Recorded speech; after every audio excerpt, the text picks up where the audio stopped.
ومن أحسن قولا ممن دعا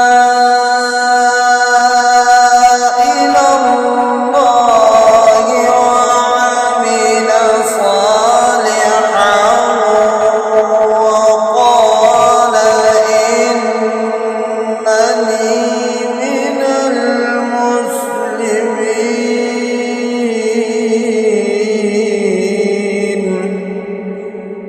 ولا تستوي الحسنة ولا السيئة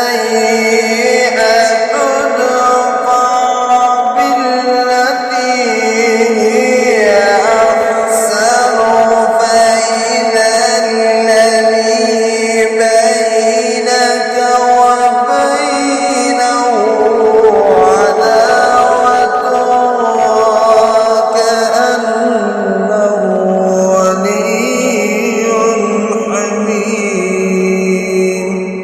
दोस्तों, अल्लाह के कलाम को लाइक करें और कलाम के बरकत को सब्सक्राइब करें।